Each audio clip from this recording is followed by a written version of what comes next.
ஹல்லேலூயா. கர்த்தர் நல்லவராகவே இருக்கிறார். ஹல்லேலூயா. ஒவ்வொரு நாளும் அவருடைய கிருபை மாறாததா இருக்கிறது.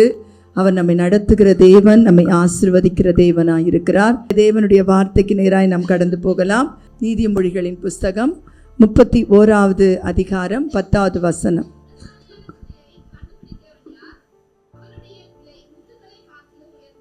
ஆமென். இந்த இடத்திலே சாலமோன் எழுதுகிறார், குணசாலியை கண்டுபிடிப்பவன் யார் என்று சொல்லி, அவளுடைய விலை முத்துக்களை பார்க்கிலும் உயர்ந்தது என்று சொல்லி. இந்த காலை வேளையிலே கூட 3 குணசாலியான ஸ்திரீகளை தியானிக்க ஆண்டவர் நமக்கு உதவி செய்வார். முதலாவதாக ரெபேக்காளை குறித்து ஆதியாகமத்தின் புஸ்தகம் 24வது அதிகாரம் 15-16 வசனங்களை நாம் யாராவது வாசிக்கலாம்.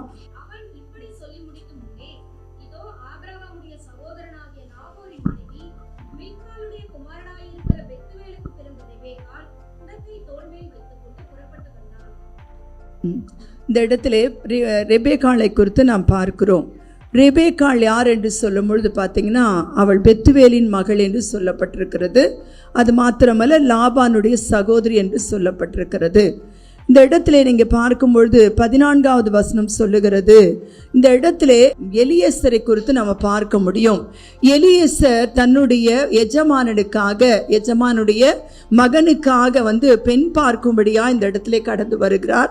நமக்கு எல்லாருக்கும் ஒரு தெரிந்த காரியம். அப்போ ஒரு மிகப்பெரிய ஒரு பொறுப்பு பாருங்க. என்னதான் ஆபிரகாம் பார்த்தீங்கன்னா, ஆபிரகாம் அவனை பார்த்தீங்கன்னா சின்ன வயசுலேருந்தே வளர்க்கிறதை நம்ம பார்க்க முடியும். எலியேசரை அந்த வீட்டு விசாரணை கர்த்தராய் அவன் இருக்கிறான் எலியேசர். அப்போ ஆபிரகாம் ஒரு மிகப்பெரிய ஒரு பொறுப்பை எலியேசர்கிட்ட கொடுக்கிறார். தன்னுடைய மகனுக்காக ஒரு மகளை தேடும்படியா இந்த இடத்துல அனுப்புகிறார். பாருங்க, ஆபிரகாமுடைய விசுவாசம் எப்படின்னா, இவன் வேலைக்காரனா இருந்தாலும் தன் பிள்ளைக்கு ஏற்ற ஒரு துணையை கொண்டு வருவான் என்று சொல்லி ஒரு விசுவாசம். அது மாத்திரமல்ல, அவன் எப்படிப்பட்டவன் என்ன, அவர் ஜெபிக்கிற ஒரு மனுஷன். அப்பதான் இந்த இடத்திலே பார்க்கும்போது 14வது வசனம் சொல்லுகிறது, நான் குடிக்க 13-14 வாசிக்கும், இதோ நான் இந்த தண்ணீர் துறவண்டையிலே நிற்கிறேன், இந்த ஊராருடைய பெண்கள் தண்ணீர் மொள்ள புறப்பட்டு வருவார்களே, நான் குடிக்க உன் குடத்தை சாய்க்க வேண்டும் என்று நான் சொல்லும் போது, குடி என்றும் உன் ஒட்டகங்களுக்கு குடிக்கும்படி வார்ப்பேன் என்றும் சொல்லும் என் பெண் எவளோ, அவளே நீர் உம்முடைய ஊழியக்காரனாகி ஈசாக்குக்கு நியமித்தவளாய் இருக்கவும் என் எஜமானுக்கு அனுகிரகம் செய்தீர் என்று நான் அதனாலே அறியவும் செய்தருளும் என்றான். அவனுடைய ஜெபம் எப்படி இருக்கிறதுனா, அந்த இடத்துல துறவிலே தண்ணீர் முள்ளும்படியாய் அநேக பெண்கள் அந்த இடத்துல வருவார்கள். முற்காலத்திலலாம் இந்த பெண் பார்க்கணும்னா அப்படிதான் சொல்லுவாங்க. அது எப்படின்னு தெரியல எனக்கு. அந்த கிணற்றாண்ட தான் பார்ப்பாங்களாம். அந்த தண்ணி முள்ள வர பிள்ளைகளை தான் அவர்கள் பெண் பார்த்து விட்டு போய் அப்புறம் அதை சரின்னு சொல்லுவாங்களாம். இந்த இடத்துல கூட பார்த்தீங்கன்னா, எலியேசர் அவன் சொல்லுகிறான், பெண் இங்க எடுக்கிற தண்ணி எடுக்க வேற ஒரு பெண்ணை நான் பார்ப்பேன். அவன் இதெல்லாம் சொல்லல, பொண்ணு சகப்பா இருக்கணும், வளர்த்தியா இருக்கணும், இப்படியெல்லாம் இருக்கணும், எந்த ஒரு காரியத்தையுமே அவ கேட்கல. ஒரே ஒரு காரியம் என்னவென்று சொன்னால், நான் குடிக்கிறதுக்கு தண்ணி கேட்கும் போது அவன் எனக்கு கொடுக்கணும், அது மாத்திரமல்ல ஒட்டகங்களுக்கு நான் தருவேன் அவள் சொல்லணும், அப்படிப்பட்ட பெண்ணா எனக்கு வேணும் என்று சொல்லி அவன் நினைத்து இருக்கும் பொழுதே பாருங்க, அவன் இப்படி சொல்லி முடிக்கும் முன்னே அங்கே யார் வருகிறாள் என்று பார்த்தீங்கன்னா, ரெபேக்காள் வருகிறதை பார்க்க முடியும். அவன் ரெபெக்காள் இடத்துல போய் தண்ணீர் கேட்கும் பொழுது அவள் உடனே என்ன பண்ணாலாம், அவளுக்கு தண்ணீரை கொடுக்கிறதை பார்க்கிறோம். அது மாத்திரமல்ல, ஒட்டகங்களுக்கும் அவள் தண்ணீர் கொடுக்கிறதை பார்க்க முடியும். ஒரு பெண் பாருங்க, ஒரு ஆளுக்கு ஈஸியா என்ன பண்ணிடலாம், தண்ணி கொடுக்கிறது ஈஸி. ஒரு துறவுல போய் இறங்கி அவள் தண்ணீர் மொண்டு கொண்டுதான் அவன் என்ன பண்ணணும், கொண்டு வரணும். இப்ப மாதிரியெல்லாம் அந்த காலத்துல கிடையாது. இப்பெல்லாம் நமக்கு வீட்லயே திறந்த உடனே என்ன வருது, தண்ணீர் குழால வருது. ஆனா அந்த காலங்களில் அப்படி கிடையாது. கிணற்றில இறங்கி என்ன பண்ணுவாங்க, தண்ணீர் எடுப்பார்கள். தண்ணீர் நிறைய, இப்பெல்லாம் அது சுத்தமா மாறிச்சு. கிணறுகளே மூடப்பட்டிருக்கிறது, வெறும் போர் தான் போடப்பட்டிருக்கிறது. அந்த நாட்களிலே தண்ணீர் இறைப்பார்கள். வருவார்கள். இந்த இடத்துல நீங்க பாத்தீங்கன்னா அவள் இறங்கி போய் அந்த துறவில இறங்கி தண்ணீர் மொண்டு கொண்டு மேலே வந்து அவள் என்ன பண்ணணும், தன் ஆடுகளுக்கு அந்த மந்தைகளுக்கெல்லாம் அவள் நீர் பாய்ச்சணும். அதே போலதான் இந்த இடத்துல பாத்தீங்கன்னா எலியேசருக்கு தண்ணி கொடுக்கிறா. அது மாத்திரமல்ல, நீங்களும் குடிங்க, ஒட்டகங்களுக்கும் கொடுங்கள் என்று சொல்லி எலியேசர் என்ன ஒரு ஒட்டகமா கொண்டு போனார்? இல்ல, 10 ஒட்டகங்களை கொண்டு போனாரு. அப்போ ஒரு ஒட்டகத்துக்கு தண்ணீர் கொடுக்கிறது பெரிய விஷயம். அங்க எத்தனை ஒட்டகங்க? 10 ஒட்டகங்கள் இருந்தது. அப்போ இந்த இடத்துல பாருங்க அவருடைய பொறுமையை நாம பார்க்கிறோம். அப்போ கொடுக்கிற குணங்கள் பார்க்கிறோம். அவள் பாருங்க அந்த விருந்தோம்பலை பார்க்கிறோம். நிறைய காரியங்கள் ரெபெக்காள் இடத்துல இந்த இடத்துல நாம படிக்க முடியும் பாருங்க. அப்போ உடனே அவன் என்ன பண்ணிட்டானா, கன்ஃபார்ம் பண்ணிட்டான், இந்த பொண்ணு தான் என்னுடைய எஜமானுக்கு ஏற்ற மகள் என்று சொல்லி. ஹல்லேலூயா. பாருங்க, அது வரைக்கும் அவளுடைய என்ன விலாசம், நீ யாருடைய பிள்ளை, எதையுமே கேட்கல. பார்த்த உடனே அவள் செபித்தது நிமித்தம் ஆண்டவர் ஒரு மகளை அனுப்புகிறான். அந்த துறவுக்கு வேற யாருமே வரல. முதலாவது வருகிறது ரெபெக்காளா தான் இருந்தா. அவள் எப்படிப்பட்டவளா இருந்தால் பாருங்க, ஒரு காரியத்துக்காக நீங்கள் செபித்து கொண்டு போகும்போது பாருங்க, ஆண்டவர் நாம் நினைப்பதை காட்டிலும் நாம் வேண்டிக் கொள்வதை காட்டிலும் அதிகமாய் நமக்கு செய்கிற தேவன். ஹல்லேலூயா. இவன் வேற எதையுமே கேட்கல.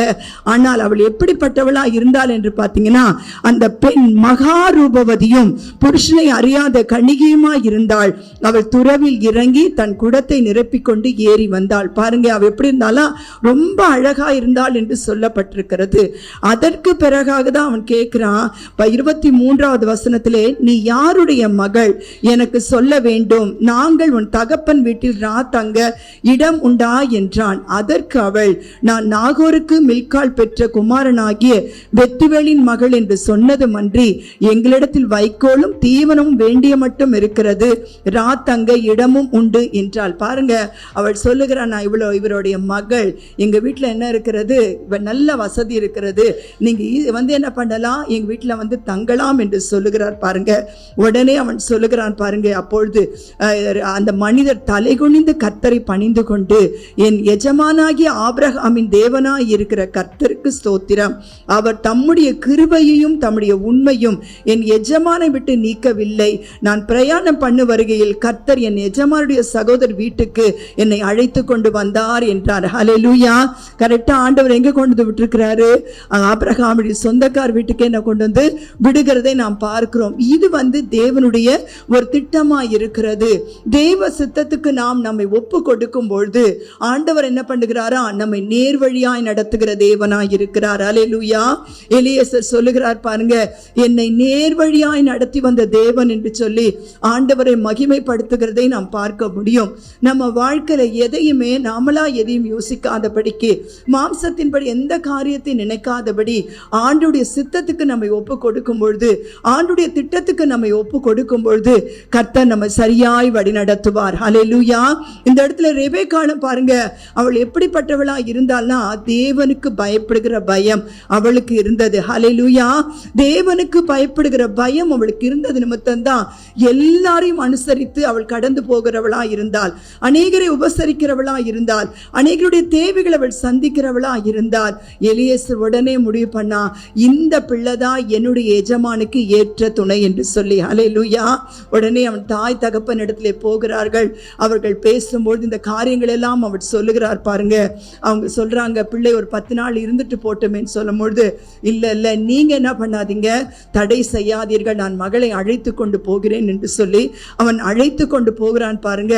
அவள் மாத்திரமல்ல, உடன் அவருடைய 10 கூட வேலை செய்கிறதற்கான ஆட்களையும் கூப்பிட்டு கொண்டு அவர்கள் அழைத்து செல்லுகிறதை பார்க்க முடியும். எலியேசர் அழைத்து கொண்டு போகிறார். அப்போ ஒரு பெண் ஒரு வீட்டுக்கு போகும்போது அந்த வீடு எப்படி ஆசீர்வதிக்கப்படுகிறது என்று பார்த்தீங்கன்னா, முதலாவதாக அந்த வீட்டிலே தேவன் ஒரு ஆறுதலை, சந்தோஷத்தை கொடுக்கிற தேவனாய் இருக்கிறார். அல்லேலூயா. ஒரு தேவ பக்தி உள்ள ஒரு பிள்ளை ஒரு வீட்டுக்கு போகும்பொழுதுனா அந்த குடும்பத்தின் காரியங்கள் எதுவாரையும் கர்த்தர் அவைகளை என்ன பண்ணுகிறாரா, சமாதானத்துக்கு ஏதுவாய் நடத்துகிறார், சந்தோஷத்துக்கு ஏதுவாய் நடத்துகிறார், ஆறுதலுக்கு நேராய் நடத்துகிறதை நாம் பார்க்க முடியும். எப்படிப்பட்ட சூழ்நிலை எலியேசர் இங்கே பெண் பார்க்க வருகிறார் என்று சொன்னா, ஈசாக்கின் தாய் அவர் என்ன பண்ணுகிறார், மரித்து போன சூழ்நிலையில தான் இங்கே பார்க்க வருகிறார். 67வது வசனம் சொல்லுகிறது, 24:67, அப்போ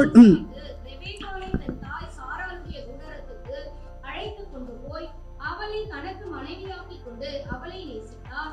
ஈசாக்கு தன் தாய்க்காக கொண்டிருந்த துக்கம் நீங்கி ஆறுதல் அடைந்தார். ஆமென். இந்த இடத்துல ஒரு பெண் நிமித்தம் பார்த்தீங்கன்னா என்ன கிடைக்குதுன்னா ஒரு ஆறுதல் கிடைக்குது. அது வரைக்கும் தாயை இழந்திருந்த ஒரு ஈசாக்கு தான் அவள் வந்த பிறகு ஈசாக்கு தன் தாய்க்காக கொண்டிருந்த துக்கம் நீங்கி ஆறுதல் அடைந்தான். ஹல்லேலூயா. அப்போ ஒரு வீட்டுக்குள்ளாக நுழையும் பொழுதே தேவனுடைய ஆசீர்வாதமும் சமாதானமும் சந்தோஷத்தையும் அவள் கொண்டு போகிற மகளாய் இருக்கிறார். பாருங்க, இங்க நீங்க தொடர்ந்து வாசிக்கும் பொழுது அவளை குறித்து பார்க்கும் பொழுது நல்ல ஒரு ஜெபிக்கிற ஒரு மகள் 25வது அதிகாரத்துல நீங்க பாத்தீங்கன்னா 20-21 நீங்க வாசிக்கும் பொழுது ஈசாக்கு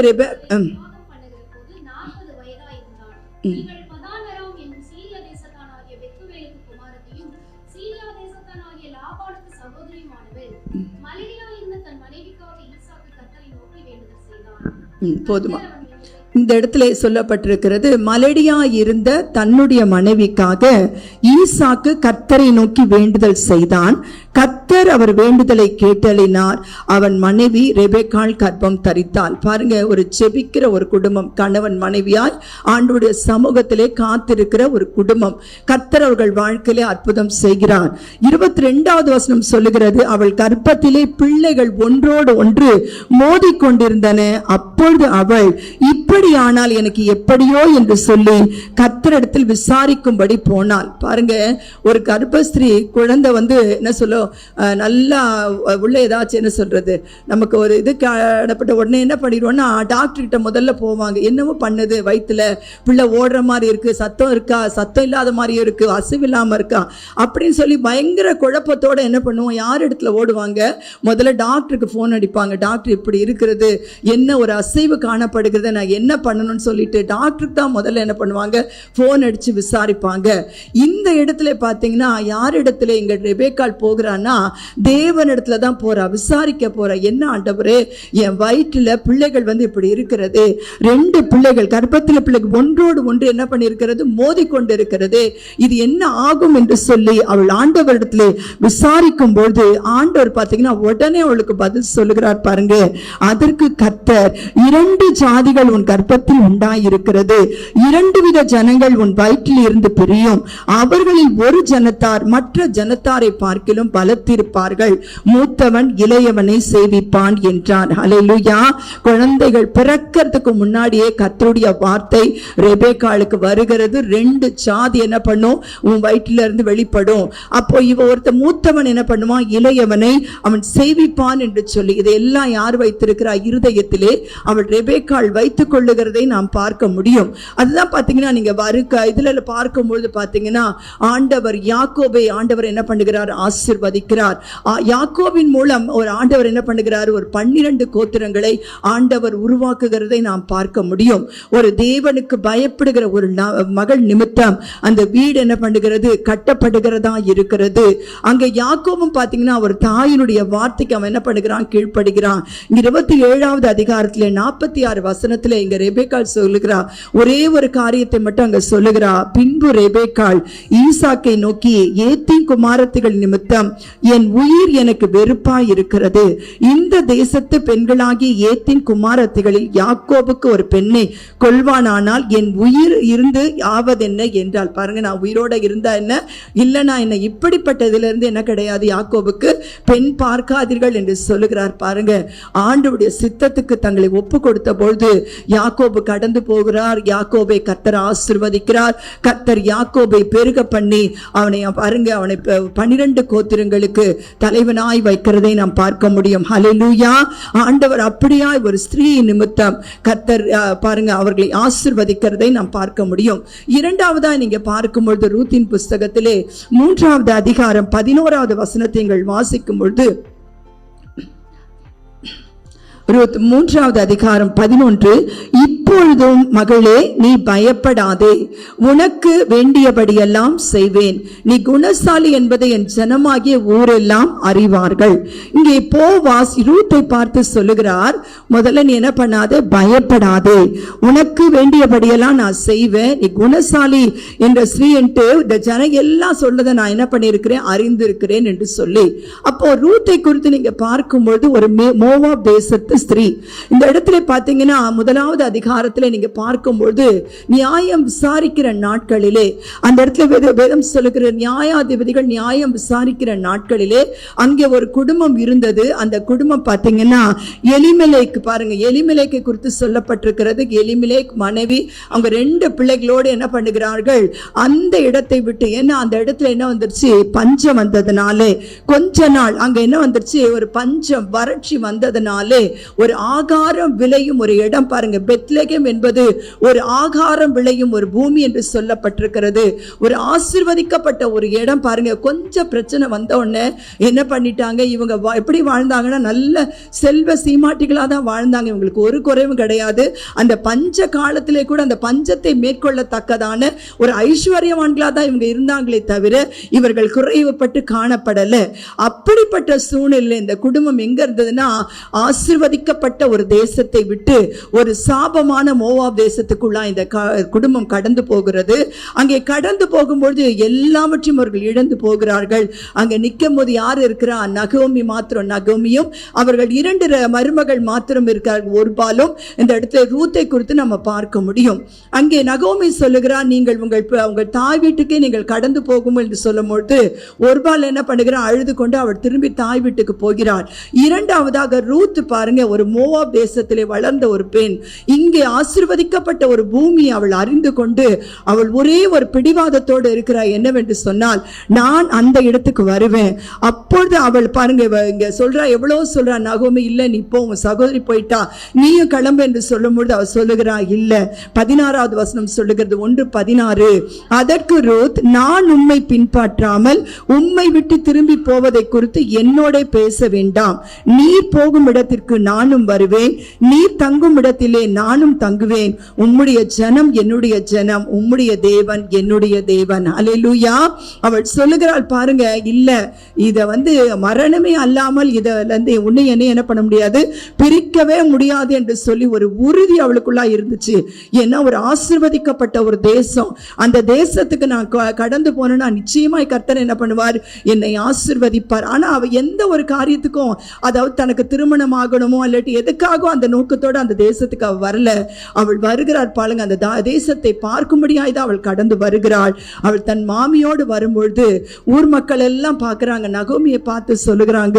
அவர்கள் வரும்பொழுது பார்த்தீங்கன்னா 19வது வசனம் சொல்லுகிறது, அப்படியே இருவரும் பெத்லகேம் மட்டும் நடந்து போனார்கள். அவர்கள் பெத்லேமுக்கு வந்தபோது ஊரார் எல்லாரும் அவர்களை குறித்து ஆச்சரியப்பட்டு, இவள் நகோமியோ என்று பேசிக்கொண்டார்கள்.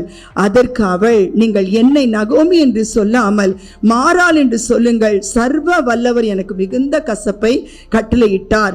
நான் நிறைவுள்ளவளாய் போனேன், கர்த்தர் என்னை வெறுமையாய் திரும்பி வர பண்ணினார். கர்த்தர் என்னை சிறுமைப்படுத்தி சர்வ வல்லவர் என்னை கிளேசப்படுத்தி இருக்கையில் நீங்கள் என்னை நகோமி என்பானேன் என்றால். பாருங்க, செய்தெல்லாம் யார் தப்பு, இவர்கள் செய்த தவறு. ஒரு ஆசீர்வதிக்கப்பட்ட ஒரு பூமியை விட்டு எங்க போயிட்டாங்க, ஒரு கொஞ்ச கால பிரச்சனைக்காக என்ன பண்ணிட்டாங்க, ஒரு தேசத்தை விட்டு ஒரு சபிக்கப்பட்ட ஒரு தேசத்துக்குள்ளாய் அவர் கடந்து போனார்கள். எல்லாவற்றையும் இழந்து போயிட்டு இப்ப யார் மேல பழி போடுறாங்க, ஆண்டவர் சர்வ வல்லவர் என்னை இதெல்லாம் செஞ்சுட்டாரு அப்படின்னு சொல்லி. இல்ல, மாம்சத்திலே நாம் செய்கிற காரியத்தை ஒரு நாளும் தேவனுக்கு விரோதமாய் நம்ம பேசவே கூடாது. நம்முடைய தவறுகளை நாம் என்ன பண்ணணும், ஒத்துக்கொள்ளத்தான் வேண்டும். இந்த இடத்துல நகோமி சொல்லுகிறார் பாருங்க, இதெல்லாம் எப்படி வந்துச்சு, நகோமின்னு என்ன சொல்லாதீங்க, நான் மாறாள், எனக்கு கசப்பு கிடைத்தது என்று சொல்லி அவள் சொல்லுகிறார் பாருங்க. ஒரு கசப்பான வாழ்வு எப்படி கிடைக்குதுன்னா, நான் மாம்சத்திலே எடுக்கிற காரியங்கள் நிமித்தம் நம்முடைய வாழ்க்கையில அநேக கசப்புகள் வருகிறது, அநேக வெறுப்புகள் வருகிறது, அநேக குறைவுகள் வருகிறது, அநேக வேதனைகள் வருகிறது. பாருங்க, பிரச்சனைகள் வருகிறதா, ஆண்டவருடைய சமூகத்திலே உட்காருங்க, காத்திருங்க, ஜெபிக்கும் பொழுது கர்த்தர் அந்த காரியங்களை எல்லாம் மாற்றி போட அவர் வல்லமையுள்ளவராய் இருக்கிறார். ஹல்லேலூயா. இந்த இடத்துல மோவாப் தேசத்திலிருந்து வருகிற ஸ்திரீ பாருங்க, அவளை குறித்து வேதம் சொல்லுகிறது. அந்த அதிகாரம் முடிந்து அவர்கள் 2வது அதிகாரம் கடந்து போகும்பொழுது அவள் நல்ல ஒரு சுறுசுறுப்பாக இருக்கா பாருங்க. அவள் போய் எதையாவது ஒரு வேலை செய்யணும், நான் மாத்திரம் இல்லை என்னுடைய மாமிக்கு நான் எதையாவது செய்ய வேண்டும் என்று சொல்லி அவள் ஒரு வயல்வெளிக்கு அவள் கடந்து போகிறாள். அவள் தற்செயலாய் கடந்து போன வயல் யாருடையதாக இருந்துச்சு, போவாஸ் தான் இருந்தது என்று சொல்லப்பட்டிருக்கிறது. அப்போ போவாஸ் பாருங்க, அதுக்கு முன்னாடி அவளை குறித்து அவன் கேள்விப்பட்டான், அவள் எப்படிப்பட்டவள் என்று சொல்லி. அதனால தான் போவாஸ் இந்த இடத்துல சொல்லுகிறார் பாருங்க, 2வது அதிகாரம் 12வது வசனத்தில் நீங்க வாசிக்கும் பொழுது, உன் செய்கைக்கு தக்க பலனை கர்த்தர் உனக்கு கட்டளையிடுவாராக. இஸ்ரவேலின் தேவனாகிய கர்த்தருடைய செட்டைகளின் கீழ் அடைக்கலமாய் வந்த உனக்கு அவராலே நிறைவான பலன் கிடைப்பதாக என்றான். அல்லேலூயா. பாருங்க, எந்த ஆளா இருந்தாலும், எப்படிப்பட்ட மனுஷனா இருந்தாலும், இஸ்ரவேலின் தேவனாகிய கர்த்தருடைய செட்டைகளின் அடைக்கலத்துக்குள்ளாய் வரும்பொழுது கர்த்தர் நிறைவான ஆசீர்வாதத்தை தருவார். அல்லேலூயா. தேவ பிள்ளைகளாய் அவருடைய செட்டை நீங்க வரும்பொழுது என்ன போராட்டமா இருந்தாலும், என்ன பிரச்சனையா இருந்தாலும், கர்த்தரே நமக்கு அடைக்கலமா இருப்பார். அவரே நமக்கு பலனா இருப்பார். அவரே நமக்கு அரணா இருப்பார். அவரே நமக்கு எல்லாமா இருந்து நம்முடைய ஜனங்களை அவர் பாதுகாக்கிற தேவன். அல்லேலூயா. நம்முடைய ஜனங்களை அவர் ஒருபோதும் கைவிடவே மாட்டாருங்க. அவர் ஒருபோதும் கைவிடாத தேவனா இருக்கிறார். பாருங்க, இந்த இடத்திலே கூட பாத்தீங்கன்னா அவள் தேவனை நம்பி வந்திருக்கிறார். இஸ்ரவேலின் தேவனை அவளை நம்பி வந்திருக்கிறபடினாலே இங்கே போவாஸ் சொல்லுகிறார், உன் செய்கைக்கு தக்க ஆண்டவர் என்ன பண்ணுவார்? பலனை கர்த்தர் உனக்கு கட்டளிடுவார். இஸ்ரவேலின் தேவனாகிய கர்த்தருடைய செட்டையின் கீழ் அடைக்கலமாய் வந்த உனக்கு அவராலே நிறைவான பலன் கிடைப்பதாக. அல்லேலூயா. அப்ப நிறைவான பலன், ஏதோ கொஞ்சம் பலன் அல்ல, நிறைவான பலன், பூர்த்தியான பலன், நம்ம நினைப்பதற்கும் வேண்டுவதற்கும் மேலான ஆசீர்வாதத்தை கர்த்தர் கொடுக்க வல்லவராய் இருக்கிறார். அல்லேலூயா. ஒரு ஆசீர்வாத தேசத்திலிருந்து சாப தேசத்துக்கு போனவள் எல்லாவற்றையும் இழந்து போனா, ஆனால் சாப தேசத்திலிருந்து ஆசீர்வதிக்கப்பட்ட ஒரு தேசத்துக்கு வந்த ஒரு ரூத்தை குறித்து நீங்க பார்க்கும்பொழுது அவளே அந்த வயலுக்கு சொந்தக்காரி ஆனால். அல்லேலூயா. பாருங்க, போவாஸ் அவளை திருமணம் செய்கிறதை நம்ம பார்க்க முடியும். அவளே அந்த வயலுக்கு என்னன்னா சொந்தக்காரி ஆனால் அவள் மிகப்பெரிய ஐஸ்வர்யவான். தேவனுடைய திட்டத்துக்கும் தேவனுடைய சித்தத்துக்கும் இந்த இடத்துல ரூத் தன்னை ஒப்பு கொடுத்தது நிமித்தம் அவள் வாழ்க்கையை கர்த்தர் ஆசீர்வதித்தார். அல்லேலூயா. தேவ பிள்ளைகளாய் கூட நம்ம வாழ்க்கையிலே கூட நாம் ஆண்டவருடைய சித்தத்தின்படி நாம் நடக்கும்பொழுது அது எப்பவுமே நமக்கு ஆசீர்வாதமா இருக்குங்க. நம்ம நினைப்பது உண்டு, இது நல்லா இருக்குமே அப்படி நாம நினைப்பது உண்டு. ஆனா இவைகளை காட்டிலும் ஆண்டவர் பெரிய காரியங்களை அவர் நமக்கு செய்ய வல்லமையுடையவராய் இருக்கிறார். அல்லேலூயா. ஆண்டவர் பாருங்க, ரூத்தை ஆசீர்வதிக்கிறார். அந்த 4வது அதிகாரம் நீங்க கடைசி வசனங்களை நீங்க வாசிக்கும் பொழுது போவாஸ் ஓபேத்தை பெற்றான், ஓபேத் ஈசாயை பெற்றான், ஈசாய் தாவீதை பெற்றான் எழுதப்பட்டிருக்கிறது. இந்த வம்சத்தில் தான் ஆண்டவராகிய இயேசு கிறிஸ்து பிறந்தார். அல்லேலூயா. அதுல பாருங்க, எப்படிப்பட்ட ஒரு ஆசீர்வதிக்கப்பட்ட ஒரு சந்ததியாய் கர்த்தர் ரூத்தை ஆசீர்வதிக்கிறதை நாம் பார்க்க முடியும்.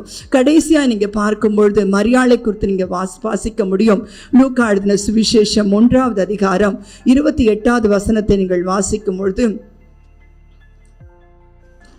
அவள் இருந்த வீட்டில் தேவதூதன் பிரவேசித்து, கிருபை பெற்றவளே வாழ்க, கர்த்தர் உன்னுடனே இருக்கிறார், ஸ்திரீகளுக்குள்ளே நீ ஆசீர்வதிக்கப்பட்டவள் என்றார். ஆமென். இந்த இடத்துல பாத்தீங்கன்னா மரியாளுக்கு ஒரு வாழ்த்தல் வருகிறது. தேவதூதன், பாருங்க, ஒரு வீடு எப்படி இருக்கணுமா? தேவதூதன் இறங்கி வர ஒரு வீடா இருக்க வேண்டும். அந்த வீடு ஒரு பரிசுத்தம் உள்ள ஒரு வீடா இருக்கணும். பாருங்க, அப்போ நம்ம வீடுகளை நாம் ஆராய்ந்து பார்க்கணும். பாருங்க, நம்ம வீடுல எதெல்லாம் தேவனுக்கு பிரியமில்லாத காரியங்கள் இருக்கிறது, தேவனுக்கு சித்தமில்லாததை நாம் என்னெல்லாம் செய்து கொண்டிருக்கிறோம், முதலாவது அவைகளெல்லாம் நம்மை விட்டு அகற்றி போட வேண்டும். இந்த இடத்துல பாத்தீங்கன்னா தேவதூதன் இங்கே மரியாளின் வீட்டுக்குள் இறங்குகிறார். அப்ப அந்த வீடு எப்படி இருந்திருக்கும் பாருங்க, தேவன் விரும்புகிற வீடா இருந்தது. தேவனுடைய பிரசன்னம் எப்பொழுது அந்த வீட்டுக்குள்ளா இருந்தது பாருங்க. இந்த இடத்துல அவள் தேவதூதன் வந்து சொல்லுகிறார், கிருபை பெற்றவளே வாழ்க, கர்த்தர் உன்னுடன் இருக்கிறார், ஸ்திரீகளுக்குள்ளே நீ ஆசீர்வதிக்கப்பட்டவள் என்றான். அப்போ 3 காரியம். முதலாவதாக கிருபை பெற்றவளாய் மரியாள் இருக்கிறாங்க. 2வது பாத்தீங்கன்னா கர்த்தர் அவளோடு கூட இருந்தாங்க. 3வதா நீங்க பார்க்கும்பொழுது அவள் ஸ்திரீகளுக்குள்ளாய் ஆசீர்வதிக்கப்பட்டவளாய் இருக்கிறதை நாம் பார்க்க முடியும். இந்த இடத்திலே அவர் சொன்ன வார்த்தை நிமித்தம் 29வது வசனம், அவளோ அவனை கண்டு அவன் வார்த்தையினால் கலங்கி இந்த வாழ்த்தல் எப்படிப்பட்டதோ என்று சிந்தித்துக் கொண்டிருக்கையில் தேவதூதன் அவளை நோக்கி, மரியாளே பயப்படாதே, நீ தேவனிடத்தில் கிருபை பெற்றாள், இதோ நீ கர்ப்பவதியாகி ஒரு குமாரனை பெறுவாய், அவருக்கு இயேசு என்று பெயரிடுவாயாக. இந்த இடத்துல பார்க்கும் பொழுது ஒரு கன்னியாகிய மரியாளை குறித்து இப்படிப்பட்ட வார்த்தைகள் வருகிறது. அப்போ எப்படி இருக்கும் பாங்க, அப்படி இருதயமே உடைக்கப்பட்டது போல இருக்கும். ஊரால் என்ன சொல்வார்கள்? ஆனாலும் கர்த்தருடைய வார்த்தை வல்லமை உடையது என்று சொல்லி அந்த வார்த்தை அப்படியே விசுவாசித்தாள். ஹல்லேலூயா. அந்த வார்த்தை அவள் என்ன பண்ணலாம்? யார் என்ன சொன்னாலும் பரவாயில்ல, கர்த்தருடைய வார்த்தை ஜீவன் உள்ளது, என் வாழ்க்கையில அது நிறைவேறும் என்று சொல்லி அவள் தன்னையே ஒப்பு கொடுக்கிறதை நாம் பார்க்க முடியும். அவளை பாருங்க, இங்க வாழ்ந்த கன்னியஸ்திரிகளிலே அவள்தான் மிகவும் பரிசுத்தமானவள் என்று சொல்லி பிதாவாகிய தேவன் என்ன பண்ணாரா? அந்த பாத்திரத்தை அவர் தனக்கென்று தெரிந்து கொண்டார். ஹல்லேலூயா. ஆண்டவராகிய இயேசு கிறிஸ்து பிறக்கும்படியாக அந்த பாத்திரத்தை ஆண்டவர் தெரிந்து கொள்ளுகிறதை நாம் பார்க்க முடியும். பாருங்க, அவர் சொல்லுகிறார், அவர் பெரியவராய் இருப்பார், உன்னதமானவருடைய குமாரன் எண்ணப்படுவார், கர்த்தராகிய தேவன் அவருடைய பிதாவாகிய தாவீதின் சிங்காசனத்தை அவருக்கு கொடுப்பார், அவர் யாக்கோபின் குடும்பத்தாரை என்றைக்கும் அரசாளுவார், அவருடைய ராஜ்யத்துக்கு முடிவிராது என்றான். ஹல்லேலூயா. பாருங்க, இந்த இடத்துல சொல்லுகிறாள். அதற்கு பிறகுதான் மரியாள் சொல்லுகிறார், இல்ல நான் புருஷனை அறியேனே என்று சொல்லும்பொழுது தேவதூதன் அவளுக்கு பிரதியுத்தரமாக, பரிசுத்த ஆவி உன்மேல் வரும், உன்னதமானுடைய பலம் உன்மேல் நிழலிடும், ஆதலால் உன்னிடத்தில் பிறக்கும் பரிசுத்தம் உள்ளது, தேவனுடைய குமாரன் எண்ணப்படும். ஹல்லேலூயா. ஆவியானவர் மேலே இறங்குவார் என்று சொல்லும்பொழுது பாருங்க, அந்த பரிசுத்த ஆவியானவர் இறங்கும் பொழுது அந்த பலன் பாருங்க, ஆட்கள் எது சொன்னாலும் அவைகளை எல்லாம் மேற்கொள்ளத்தக்கதான் அந்த பலனை யார் கொடுக்கிறார்னா கர்த்தருடைய ஆவியானவர் கொடுக்கிறார். ஹல்லேலூயா. அவைகளை அவள் என்ன பண்ணலையா? அந்த வார்த்தைகளை அவள் பிடித்து கொண்டவளாய். இந்த இடத்துல நீங்க ரெண்டு சகோதரிகள் இங்க பார்க்க முடியும். ஒன்று மரியாள், இன்னொரு எலிசபெத்தை குறித்து நம்ம வாசிக்க முடியும். இந்த இடத்துல எலிசபெத் பார்த்தீங்கன்னா அவர்கள் வயது சென்றவளாகி இந்த இடத்துல அவள் எப்படி இருக்கிறாளா? கர்ப்பஸ்திரியா இருக்கிறா. 6 மாதம் பாருங்க. இந்த இடத்துல மரியாள் போய் அவளை வாழ்த்தும்படியாய் மலைநாடு என்று சொல்லப்பட்டிருக்கிறது. அந்த மலைநாட்டின் மேலே ஏறி போய் என்ன பண்ணாலாம்? அவள் எலிசபெத்தை வாழ்த்தும் போது வேதம் சொல்லுகிறது 41வது வசனம், எலிசபெத் மரியாளுடைய வாழ்த்தலை கேட்டபொழுது அவருடைய வயிற்றில் இருந்த பிள்ளை துள்ளிற்று, எலிசபெத் பரிசுத்த ஆவியினால் நிரப்பப்பட்டு. ஹல்லேலூயா. பாருங்க, அவள் ஜெபிக்கும் பொழுது, மரியாள் எலிசபெத்துக்காக ஜெபிக்கும் பொழுது பரிசுத்த ஆவியானவர் எலிசபெத்தை ஆட்கொள்ளுகிறதை நாம் பார்க்க முடியும். உடனே எலிசபெத்துடைய வாயிலிருந்து வருகிறது உரத்த சத்தமாய், ஸ்திரீகளுக்குள்ளே நீ என்ன பண்ண? ஆசீர்வதிக்கப்பட்டவள். இங்க எலிசபெத் சொல்லுகிறார், உன் கர்ப்பத்தின் கனியும் ஆசீர்வதிக்கப்பட்டது, என் ஆண்டவருடைய தாயார் என்னிடத்தில் வந்தது எனக்கு எதினால் கிடைத்தது, இதோ நீ வாழ்த்தின சத்தம் என் காதில் விழுந்தவுடனே என் வயிற்றில் உள்ள பிள்ளை களிப்பாய் துள்ளிற்று, விசுவாசித்தவளே பாக்கியவதி, கர்த்தராலே அவளுக்கு சொல்லப்பட்டவைகள் நிறைவேறும் என்றால். ஹல்லேலூயா. பாருங்க, ஆவியானவர் அவளுக்குள்ளாய் இறங்கும் பொழுது பார்த்தீங்கன்னா எலிசபெத் அவளை திரும்ப வாழ்த்துகிறார். எவ்வளவு ஒரு ஸ்லாக்கியம்! என்னுடைய ஆண்டவர், என் ஆண்டவருடைய தாயார் என்னிடத்தில் வந்தது எனக்கு எதினால் கிடைத்தது என்று சொல்லி அவளும் சந்தோஷப்படுகிறார். பாருங்க, அப்போ ஒரு மரியாளின் நிமித்தம் ஆண்டவராகிய இயேசு கிறிஸ்து இந்த உலகத்திற்கு கொடுக்கப்படுகிறார். ஹல்லேலூயா. நம்முடைய பாவங்களை மன்னிக்கும்படியாய், நம்முடைய சாபங்களை மன்னிக்கும்படியாய், இந்த மனுக்குலம் அப்படியே அழிந்து போகாதபடிக்கு அவர்கள் நித்திய ஜீவனை அடையும்படியாக மரியாளின் நிமித்தம் அந்த சந்ததியை கர்த்தர் ஆசீர்வதிக்கிறார். ஹல்லேலூயா. எல்லா சாபத்துக்குள்ளாய் போக வேண்டிய ஒரு வாழ்க்கையை ஆண்டவர் என்ன பண்ணாரா? ஆசீர்வாதத்துக்காய் நடத்துறதை பார்க்கிறோம். இதுக்கு யார் அதிக பங்குள்ளவர்கள் என்று சொன்னால் மரியாள். அவளுடைய வாழ்க்கை முறை எப்படிப்பட்டதா இருந்தது என்று சொன்னால், அவள் என்ன பண்ணாலா? அவள் பரிசுத்தமுள்ள ஒரு வாழ்க்கை இருந்தபடினாலே ஆண்டவர் அவளை தெரிந்து கொள்ளுகிறதை நாம் பார்க்க முடியும். அப்ப நம்முடைய வாழ்க்கையில கூட பார்த்தீங்கன்னா நாம் எப்படி இருக்க வேண்டும், நம்முடைய வாழ்க்கை எப்படி இருக்க வேண்டும், உலகத்துக்கு முன்பதாய் நாம் எப்படி இருக்கிறோம், நமக்குள்ளாய் நாம் எப்படி இருக்கிறோம் என்று சொல்லி நாம் ஆராய்ந்து பார்க்க வேண்டும். ஏன்னா இருதயங்களை ஆராய்ந்துகிற தேவன் அவர் நம்மோடு கூட இருக்கிறார். ஹல்லேலூயா. அவர் எல்லாவற்றையும் அறிந்திருக்கிறார். பாருங்க, அவருக்கு மறைவானது என்று ஒன்றுமே இல்லை என்று வேதம் சொல்லுகிறது. எல்லாம் வெளியரங்கமாய் இருக்கிறது என்று சொல்லி, அப்போ தேவ பிள்ளைகளாய் நம்முடைய வாழ்க்கையிலே எல்லாம் பரிசுத்தமாய் இருக்க வேண்டும். நம்முடைய கண்கள் பரிசுத்தமாய் இருக்க வேண்டும், நம்முடைய கைகள் பரிசுத்தமாய் இருக்கட்டும், கால்கள் பரிசுத்தமாய் இருக்கட்டும், நம்முடைய செயல்கள் எல்லாமே எப்படி இருக்கணுமா? பரிசுத்தமாய் இருக்கும்போது அது தேவனுக்கு பிரியமுள்ள ஒரு காரியமாய் இருக்கும். நாம் தேவனுடைய சித்தத்தை செய்கிறவர்களாய் நாம் இருப்போம். பாருங்க, மரியாளுடைய வாழ்க்கை ஆண்டவருக்கு பிரியமுள்ளதா இருந்தபடினால் ஆண்டவர் மரியாளை தெரிந்து கொள்ளுகிறதை நாம் பார்க்க முடியும். நம்ம வாழ்க்கையில கூட நாம் ஆண்டவருக்கு சாட்சிகளாய் இருக்கும்பொழுது ஆண்டவர் நம்மை பெரிய காரியங்களை நம்முடைய வாழ்க்கையிலே அவர் அற்புதங்களையும் அதிசயங்களை செய்ய அவர் போதுமானவராய் இருக்கிறார். ஹல்லேலூயா. ஆண்டவர் ரெபெக்காளை ஆசீர்வதித்தார். பாருங்க, அவருடைய சந்ததியை கர்த்தர் பெருக பண்ணினது போல கர்த்தர் நம்முடைய சந்ததிகளையும் அவர் பெருக பண்ண அவர் வல்லமையுடையவராய் இருக்கிறதை நாம் பார்க்க முடியும். ரூத்தை ஆசீர்வதித்த தேவன், அதே போல மரியாளை ஆசீர்வதித்த தேவன் இன்றைக்கும் நம்மை ஆசீர்வதிக்க அவர் போதுமானவராய் இருக்கிறார்.